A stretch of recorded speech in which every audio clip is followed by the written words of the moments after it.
Bueno, les damos un cordial saludo. Bienvenida para cada uno de los seguidores de nuestras redes sociales, nuestras plataformas.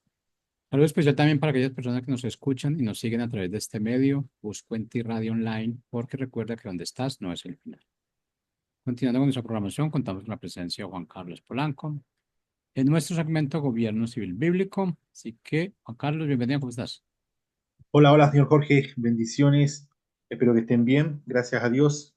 Estamos bien, ya día miércoles. El clima aquí en Bucaramanga está muy rico, fresco. Ha estado nublado con harta lluvia, así que aquí estamos un poquito más eh, abrigados. De verdad le damos las gracias siempre por estar pendiente. Recuerden que las semanas pasadas, lo que es el miércoles pasado y este lunes estuvimos hablando acerca de las escuelas de gobierno y las escuelas de maestro para las naciones. Pueden revisar, digamos, el canal, el historial de la radio Busco en Ti para ver las reuniones pasadas y ver qué son las escuelas, en qué consisten, cuáles son los objetivos y todo eso.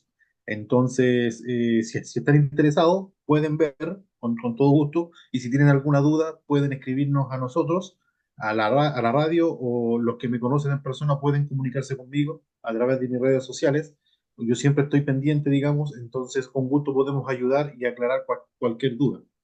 Entonces, mírenlo, vale la pena escuchar, digamos, estos programas, este espacio dura 40 minutos, media hora, y de verdad damos la información necesaria para que ustedes puedan tomar las escuelas que le brindan las herramientas, digamos, para poder defenderse, digamos, en el área del gobierno bíblico y todo eso.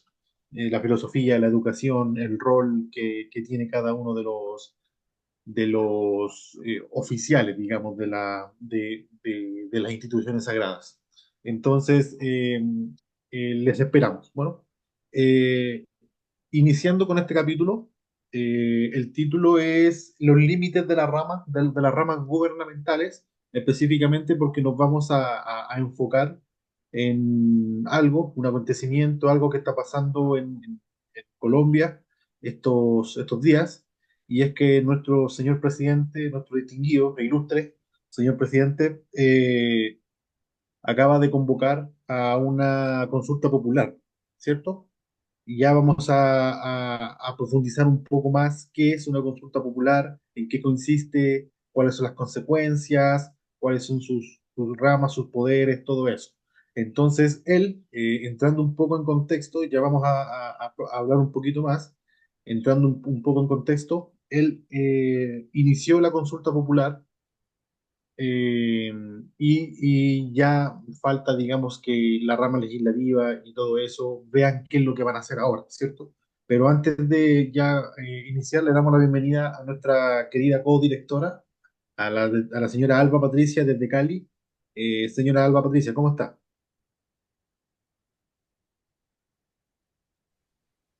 Muy buenas tardes Juan Carlos, buenas tardes don Jorge.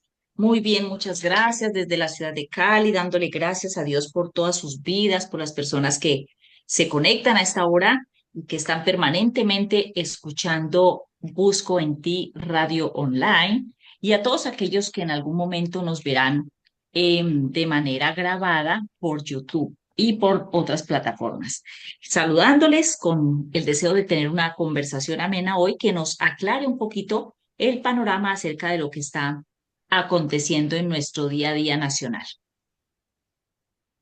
Así es. Bueno, el título, como le digo, son los límites de las ramas gubernamentales. Eso es porque ya todos sabemos que el gobierno se divide en tres ramas: el poder legislativo, el judicial y el ejecutivo.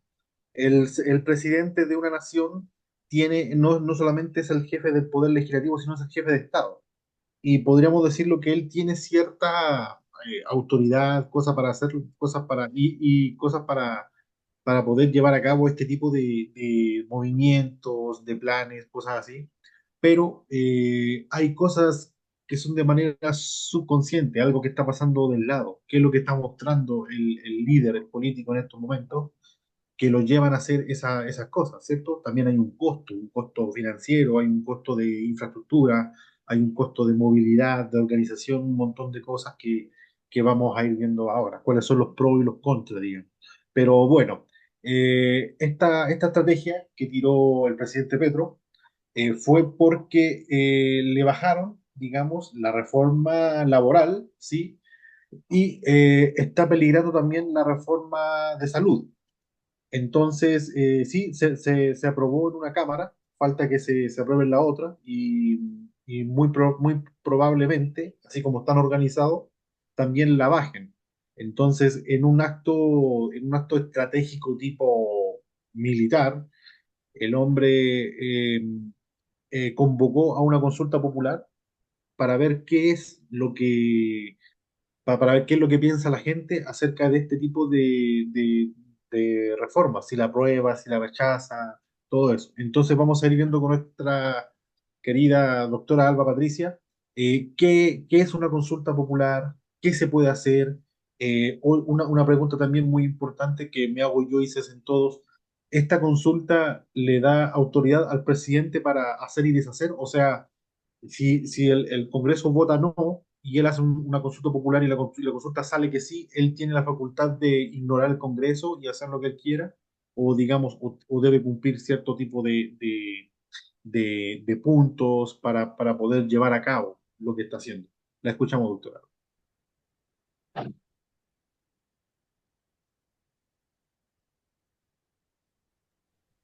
Es muy importante em, comunicarles que yo no soy abogado. He leído y estoy como empapándome acerca del tema. Yo no soy abogado, que sean los que manejan totalmente el tema en la parte de los límites que tiene, el alcance que tiene lo que se llama una consulta popular.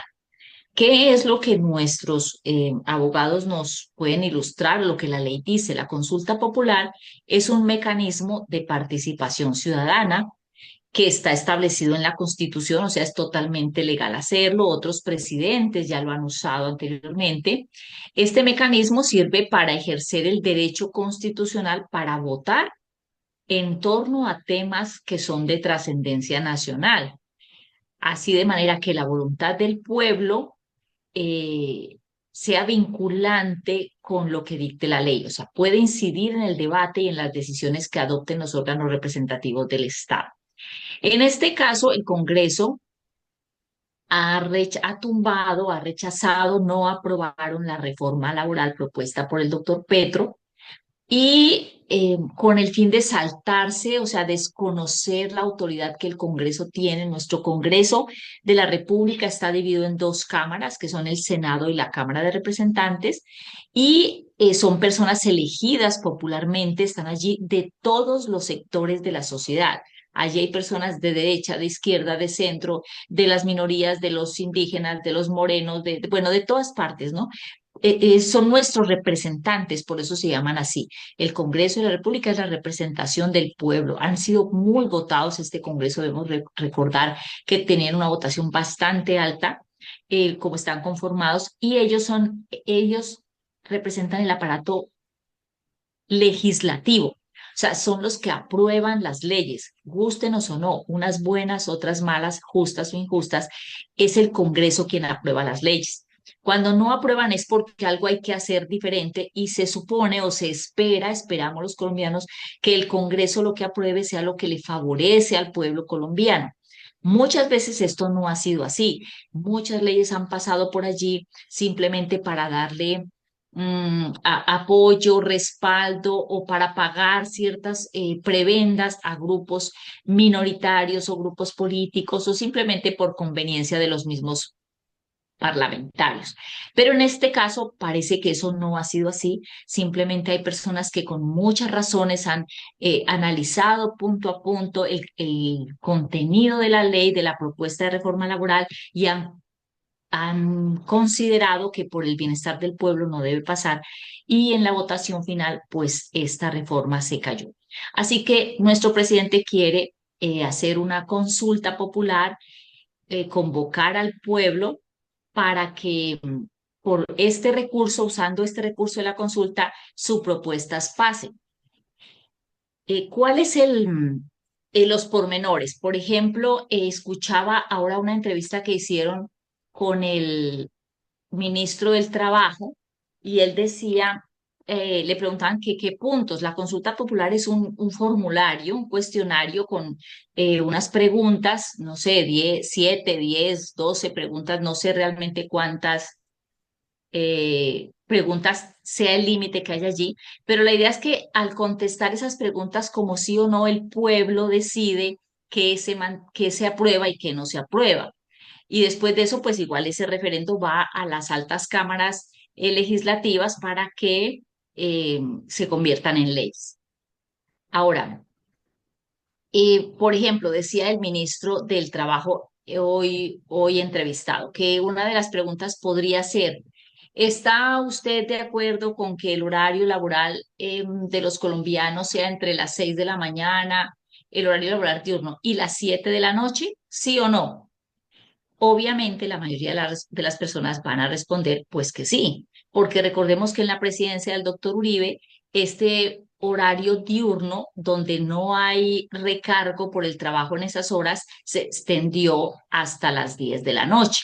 O sea, se extendió en las dos jornadas de 6 a 2 y de 2 a 10 con el fin de abaratar un poco el costo de la mano de obra, de la nómina de las empresas y ayudarle al empresario que fabricaba, el fabricante que es el que normalmente utiliza turnos de trabajo. La parte comercial y la parte de trabajo de uno pues no se modifica mucho, pero las fabricantes, las grandes industrias sobre todo, sí tienen mucho personal que trabaja en estos horarios.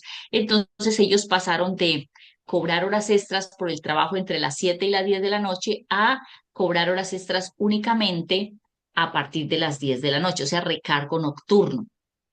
Esto obviamente favorecería mucho a las personas que están trabajando en esos horarios y la mayoría probablemente diga que sí. Lo que no sabemos es todo lo que eso además involucra, no solamente en el recargo, el porcentaje del recargo, cómo van a trabajar este recargo respecto de las prestaciones sociales, el pago de la seguridad social, o sea, el incremento en las nóminas sería bastante alto, muy bueno para el trabajador probablemente, pero muy malo para el empresario, aunque normalmente estas alzas en los costos laborales, por ejemplo, cuando el salario mínimo se dispara tanto, terminan perjudicando es al mismo trabajador. ¿Y por qué le digo? Porque normalmente estos excesos, esos incrementos desmedidos en los costos de las nóminas o de la gasolina o del transporte, de cualquier cosa, impuestos adicionales, el empresario generalmente pues no los va a asumir porque él tiene que mantenerse generando empleo. Esto va a irse, este sobrecosto va a ir afectando es el producto o servicio que el empresario está ofreciendo. Y generalmente los consumidores pues son los mismos trabajadores o el pueblo colombiano. Así que esto lo que va a dar es un incremento en el costo, ya sea de canasta familiar, de utensilios, de servicios públicos, de servicios que la gente consume y generalmente son productos que se fabrican en horarios por turnos, ¿no? Entonces, el papel higiénico, las envasadoras de alimentos, las telas, bueno, etcétera, etcétera, la confección, todas estas industrias, la industria petrolera, todo lo que son los hidrocarburos, estas industrias que trabajan por turnos. Entonces, allí se estaría viendo afectado el costo de esos productos. Otra pregunta que le hacían al ministro, y perdón que me tome todo este rato, ya te devuelvo la palabra, Juan Carlos, es que, bueno, otra pregunta que él manifestaba era que podía preguntar, que entiendo que es uno de los puntos de la reforma que no se aprobó, que si los estudiantes del SENA en Colombia, que son como 400.000, algo así, estamos de acuerdo en que se les pague como salarios completos mientras están estudiando prestacionales. En este momento, los empleados, los estudiantes del SENA que tienen un patrocinio de una empresa, les pagan el 50% de un salario mínimo mientras estudian y el 100% cuando comienzan a hacer su práctica en las compañías. Y en seguridad social creo que únicamente es ARL y EPS, o sea, la salud. no se le hace aportes a pensión a los estudiantes del SENA. Entonces, este sería otro costo que incrementaría mucho y mucha gente podría pensarlo antes de patrocinar un estudiante en el SENA. Entonces, la gente, inicialmente nosotros como pueblo, lo primero que debemos, que les paguen completo. Sí, claro, que les paguen. Entonces, lo que hacemos es votar que sí, ¿cierto? La mayoría de la gente, pero nadie está analizando el más allá. Ese exceso de costo se nos devuelve y tenemos que pagarlo en el costo de los alimentos o de los servicios, de los elementos que usamos que fabrican estas industrias, o este exceso de costo en el mantenimiento de un estudiante en el SENA patrocinado puede redundar en que las empresas se abstengan de contratar esta mano de obra que se está calificando en el SENA y los muchachos terminen siendo perjudicados al no encontrar empresas que los patrocinen. Entonces, bueno, de eso se trata más o menos la reforma, la consulta popular, ¿no? Hacen una especie de cuestionario y se lanza y el pueblo va y vota y dependiendo de cómo usted organice la pregunta, pues puede usarla para que las personas que no hacen un análisis muy profundo al respecto, pues tomen una decisión muchas veces equivocada. Entiendo que este proceso de la consulta popular está contemplado en la Constitución y el constituyente primario debe respaldar las reformas del gobierno con un mínimo de votos, ¿cierto? En el que es el Congreso de la República. Pero esta consulta popular también tiene un mínimo de votos, creo que es por pregunta, ¿no? Eso está, Creo, claro, creo que la cantidad mínima un tercio del padrón votante completo, o sea, 13 millones, casi 13 millones y medio, si mal no me equivoco. Son los mínimos que tienen que votar para que la consulta se haga válida. Y también estuve viendo la cantidad de plata que va a costar, que estamos hablando de casi más de 500.000 millones de pesos. O sea, una cantidad de plata inaudita. Y también las contras que tiene al estar muy cerca, porque estamos a cuánto, 18 meses, un año y medio de elecciones presidenciales. presidenciales y elecciones parlamentarias. Entonces, sí hay algo más, ¿cierto? Hay algo más dentro de esta estrategia. Muchos le dicen que es un último manotón de abogado que ha estado intentando hacer para ver si tiene, y otros dicen que es una estrategia, o sea, es una consulta más que nada popular, digamos, para ver Campaña si electoral. una Ujú. campaña electoral, para ver si aún sigue teniendo poder o no su voz, la idea de que él, todo eso. Entonces, es más eso, más que nada. Eh, es Estoy un mensaje. leyendo aquí, una parte dice que la ley 134 establece que el Senado debe dar un concepto positivo para convocar a la ciudadanía a una consulta. No es que el presidente dijo ya se va a hacer, todavía tiene que pasar por el Senado de la República. Ah, ok, Y ok. las cuentas son más o menos lo que tú estabas diciendo ahora. Las preguntas de la consulta popular, sea aprobadas, son claras. Dice que el censo electoral en Colombia está en 40.963.370 personas en edad de votar, en capacidad de votar. Eso establece que cada pregunta debe tener una participación de 13.654.457 votantes. Eso es la participación mínima. Y de esos 13 millones deben votar sí al menos 6.827.229, o sea, el 50% de la participación. De no lograrse ese mínimo, el resultado de la consulta no será vinculante, así sea que el sí consiga la mayoría de la votación. Debe tener esos topes mínimos para Claro. que ese resultado se convierta en ley de la República.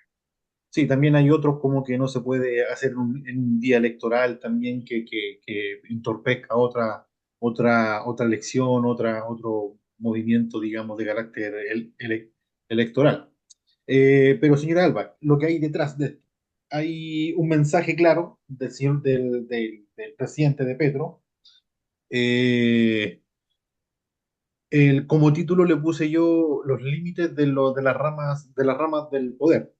Este tipo de consultas, de movimientos que está haciendo, obviamente no van en contra de la Constitución, de hecho son constitucionales, como usted lo dijo al principio. Muchos presidentes lo han hecho, pero ¿qué es lo que piensa usted que a un líder al que no le están aprobando lleve a esto, vaya a esto de una manera tan, podríamos decirlo, poco ortodoxa, tan tosca? O sea, que llegue a esta rama. ¿Qué es lo que habla de él en estos momentos? Habla como, se ve como un desesperado, se ve como alguien que está intentando hacer tiempo solamente. ¿Cómo Bueno, podemos leer esto? algunas, sí, algunas personas han analizado que es como un acto de desespero, pues para provocar en el pueblo reacciones, para provocar que él se hace sentir como mandatario, bueno, pero también he escuchado posiciones contrarias cuando analizan, este es que Gustavo Petro ha sido un estratega. El hombre no está allí por casualidad, ha hecho un trabajo junto con todos los que están detrás de él, esta gente del socialismo del siglo XXI de América Latina, que han hecho un trabajo durante años que hace que hoy en día él sea el presidente de Colombia y que es muy posible también que esto que está haciendo sea simplemente una reacción que él ya tenía muy planeada porque habían altas posibilidades de que no pasaran sus reformas.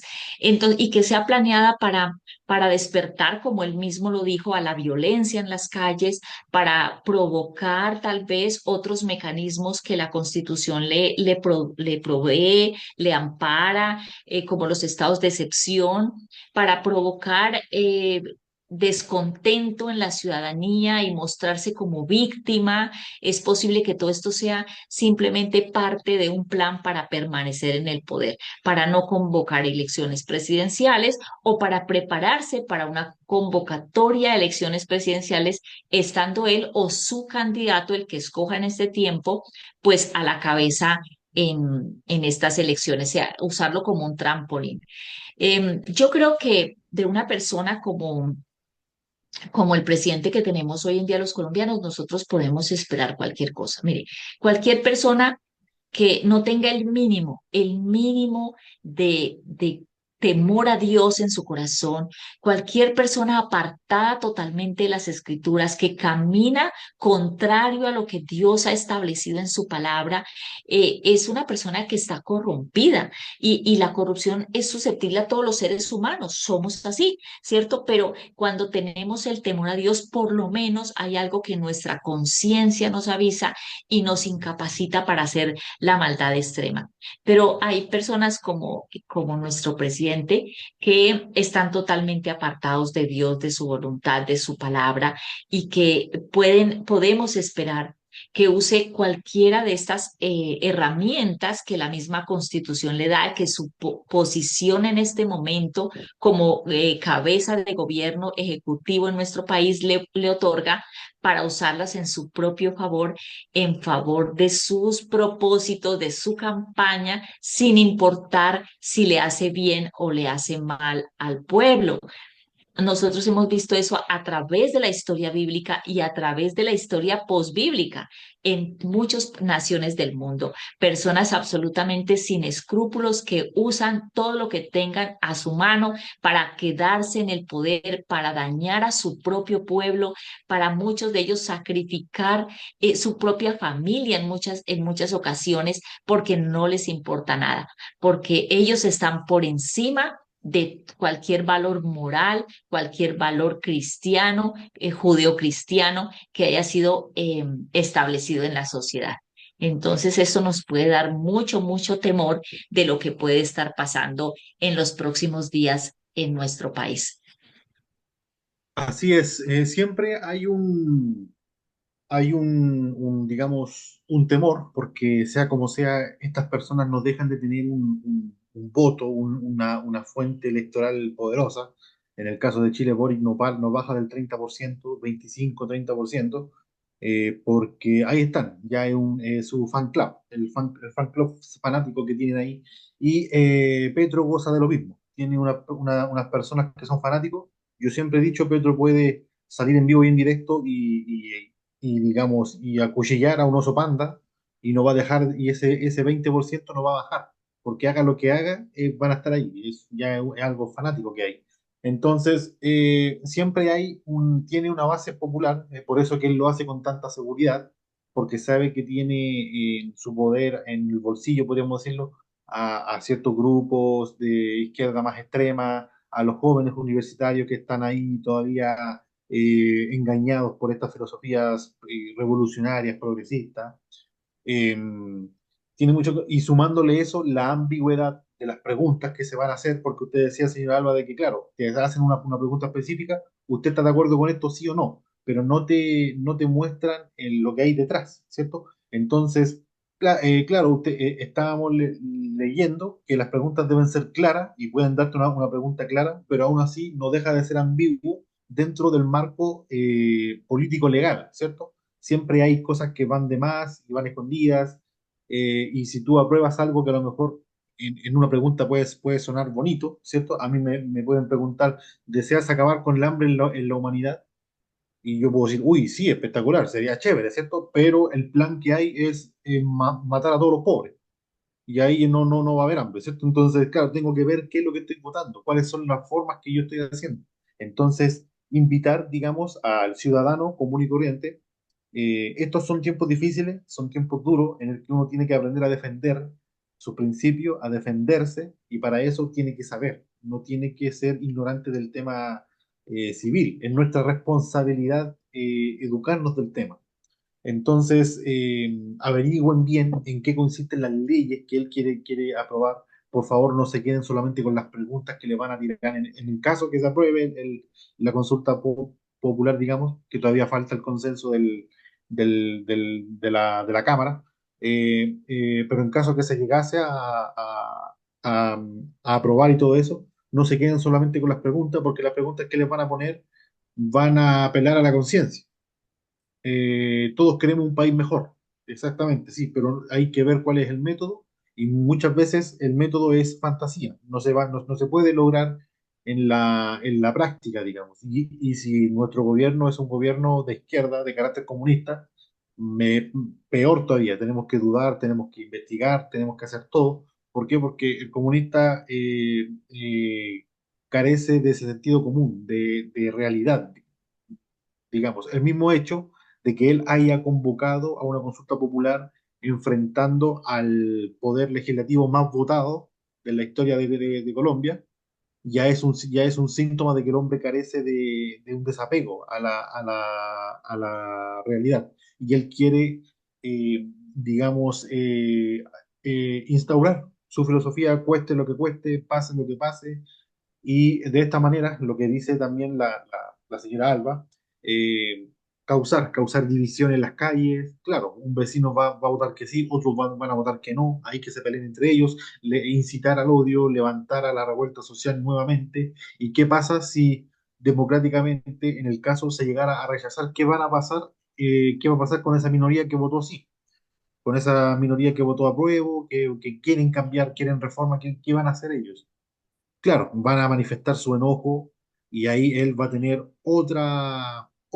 digamos, otra excusa para llegar y decir, el pueblo se manifestó a favor de esto, está enojado porque no quisieron aprobar aquí y acá, y un montón de engaños. Ustedes saben cómo actúan este tipo de gente.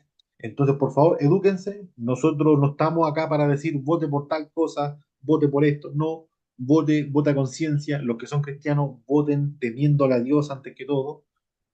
No dejen de votar, vayan y voten de verdad. Involucrémonos en el mundo político, en el mundo legislativo. No estamos en una dimensión por encima por el hecho de ser cristianos. Somos parte de una sociedad y vamos a sufrir las consecuencias en carne y hueso si las ideas las ideas antibíblicas, las ideas que van en contra de los principios, se aprueban, digamos. Y estas son ideas que, a nuestro parecer, según la Biblia, atentan en contra de la propiedad, atentan en contra de la individualidad, atentan en contra de la libertad, el bolsillo del ciudadano común, la capacidad que tú tienes de trabajar, de ahorrar, todo, está atentando en contra de todo. Entonces, eh, eduquémonos, votemos a conciencia, digamos, y no dejemos de hacerlo. A lo que a mí me respecta, Petro igual es una movida arriesgada la que está haciendo porque puede que le resulte. Imagínense con que él va con, como decimos en Chile, va más inflado que empanada de queso, más inflado que globo de cumpleaños, y llega y sale con un rechazo absoluto, o sea, que pierde pero de manera contundente. ¿En dónde va a quedar él? Entonces, él también se está jugando, él sabe, si él no es por eso que él está tan seguro, porque debe tener algo en mente, ¿cierto? No me Bueno, gustaría pensar en el fraude, sí, pero sí me gustaría pensar, sí me gusta pensar de que él tiene algo en mente, por eso está tan seguro en que no él hagamos esto. sabe que él puede hacerlo porque tiene unos personajes a su lado, unos asesores, unos asociados en su campaña y en su proyecto eh, de gobierno, que son personas que ya antes han utilizado estrategias, mañas, compra de conciencias, para sacar adelante sus propósitos. Y estas personas no son neófitos, son muy, muy experimentados, son personas muy peligrosas para nuestra nación y los tiene allí a su servicio. Entonces yo pienso que él no se está arriesgando mucho, él tiene un alto porcentaje de convicción de que lo va a lograr y tiene cerebros a su alrededor que pueden redactar unas preguntas muy disfrazadas de Que buenas apelen a la intenciones, conciencia, que llamen a la emoción, a la conciencia. exactamente que llaman a la conciencia, las personas van a decir, no, pero pues cómo no vamos a responder, así como decías ahora, Juan Carlos, que Que si uno se usted quiere sienta que el mal, hambre se acabe. al que vota no. Que uno Claro, se sienta entonces la como si gente, fuera un yo cómo villano voy a simpático. decir que no, ¿cómo voy a decir que no quiero que el hambre se acabe? Pues obviamente. Entonces era como con lo de la paz, que de todas maneras Dios metió su mano y ganó el no en cuanto a la paz en el plebiscito, que es algo muy parecido. El plebiscito es otra herramienta constitucional que se puede usar, pero yo creo que él tiene esto muy organizado. Por eso mi llamado a nuestros hermanos en la fe, llámese líderes, maestros, pastores, diáconos, todo aquel que tenga en su casa, en el colegio, en la universidad, en la empresa, posibilidad de influenciar sobre otras personas y abrirle los ojos, es hacer, en caso de que surja, se apruebe la posibilidad de hacer esta consulta popular, hacer la tarea educativa de estudiar las preguntas, de analizar los pro y los contra, de explicarle a las personas. Tenemos que instruirnos en la iglesia. En general debemos instruir al pueblo.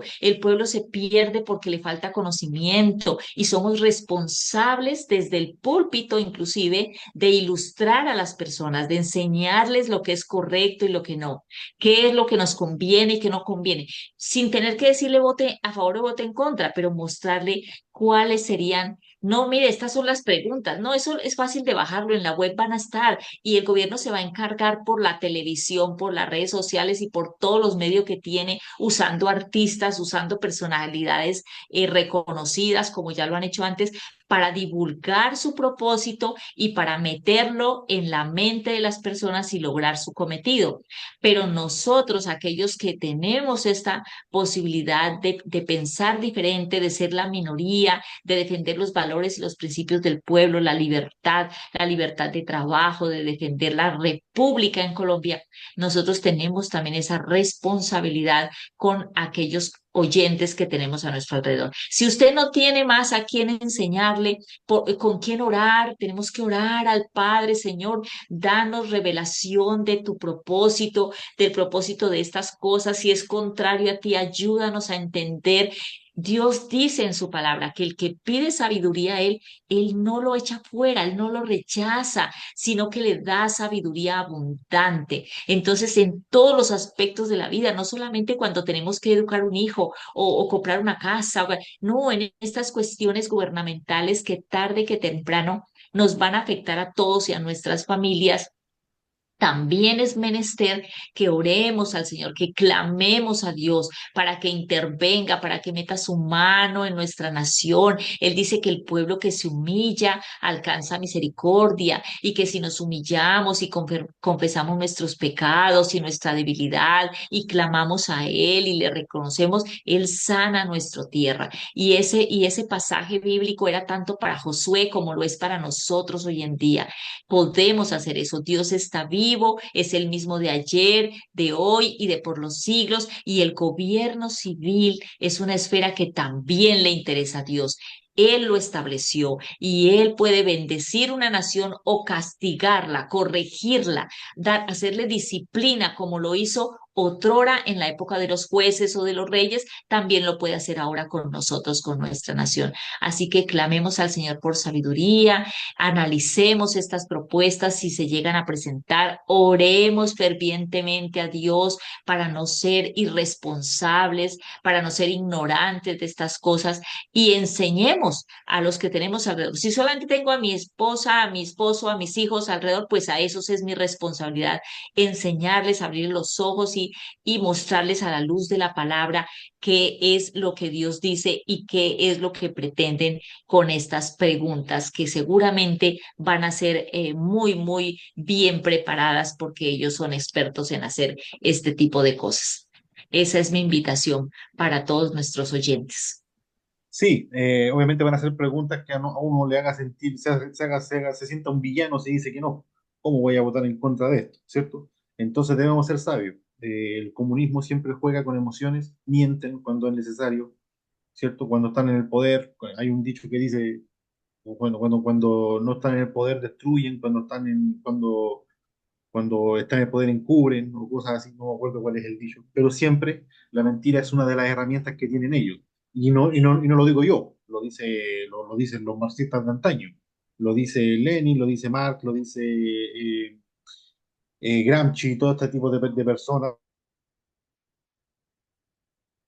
que este tipo de estrategias y obviamente la tiranía de la revolución armada son la violencia, digamos, son métodos de defensa, son métodos de estrategias políticas que ellos hacen. Entonces, cuando les conviene, lo hacen, ¿cierto? No, ahora que están acorralados, digamos, van a convocar este tipo de consulta popular, digamos, y puede que pase lo mismo que en el 2019. Esperemos, Dios quiera que no, Dios quiera que el colombiano tenga el carácter para frenar esto de mano, que las fuerzas policiales de una por todas se planten y que frenen estos nuevos intentos, porque tengo certeza de que van a pasar, van a ocurrir y todo eso. Entonces, estemos vigilantes, se vienen tiempos difíciles, digamos.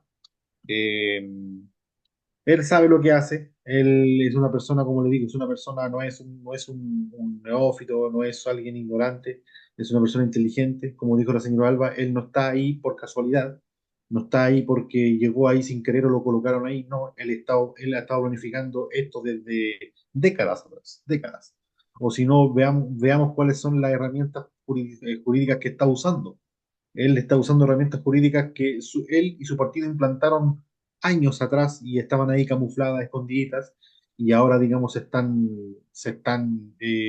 usando. Son este tipo de herramientas que le han permitido ahora, que está en el poder, le han permitido hacer todas las cosas que ha hecho, digamos.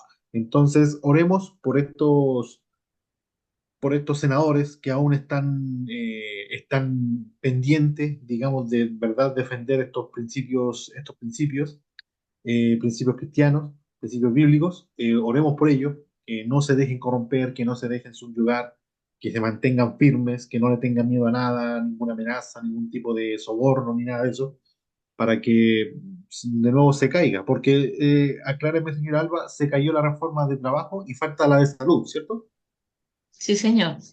Pues están cantando victoria porque ya están muy, muy aprobados varios puntos en una cámara, falta la otra, no estoy muy enterada, Pero sí falta. Y también es muy importante eso que acabas de decir ahora, que debemos orar por ellos, por sus familias, porque, por ejemplo, estas personas que radicaron el proyecto de archivo de la reforma laboral, pues fueron amenazadas y de frente y por los líderes de nuestra nación. Entonces, es muy peligroso para ellos. Tenemos que orar, protegerlos, guardarlos, cubrirlos con oración para que sus mentes, sus conciencias no se corrompan, para que se mantengan firmes, pero también para que sean librados del mal, ellos y sus familias. Igualmente, mi llamado a todos nuestros oyentes para que estemos orando fervientemente por los miembros de nuestras Fuerzas Armadas. Están siendo eh, masacrados y tratados muy indignamente en las montañas de Colombia. No tienen el apoyo, el respaldo que el gobierno nacional debía darles y se sienten solos y amedrentados y es normal, son seres humanos, sus familias sufren cada vez que hay estos episodios de que los secuestra la población civil con infiltrados de las guerrillas, infiltrados de todos estos grupos narcotraficantes, porque lo único que quieren es su espacio libre para comercializar y para producir y para distribuir sus estupefacientes y las cosas malas que hacen. Entonces son gente infiltrada en la población, gente que atemoriza a la población. También tenemos que orar para que estas personas, pues en un determinado momento, ellos son muchos más que los amedrentan, que puedan ser valientes, que puedan ser esforzados y que Dios los guarde en sus vidas y en su integridad y por todos y cada uno de los miembros de nuestras Fuerzas Armadas que están en tanto riesgo cada día. Así es. Entonces, mantenernos despiertos, no nos durmamos. Si nos dormimos, la corriente nos va a llevar. Por favor, mantengámonos siempre ahí atentos. Entonces, hasta acá llegamos con el segmento de hoy. De verdad, le damos las gracias por estar siempre pendiente con nosotros. Eh, Como digo, repetimos siempre, cualquier pregunta, cualquier duda que tengan, no duden en escribirnos. Aquí vamos a estar siempre, cualquier opinión. Estamos abiertos a todo tipo de corrección, de observación, de lo que sea, en el nombre del Señor, obviamente, con todo respeto y con la intención de edificar, no la intención de humillar ni nada de eso. Eh, Así que si tienen alguna observación, con todo gusto, estamos aquí para escuchar, ¿cierto? Si necesitan orar, contáctenos también, estamos listos pendiente para orar, para estar pendiente de todo eso. Así que de verdad le damos las gracias, le doy las gracias, señora Alba, por toda la información de hoy y nos estaríamos viendo ya en un próximo segmento de Gobierno Civil Bíblico. Bueno, así que gracias a todos y bendiciones. Que estén bien.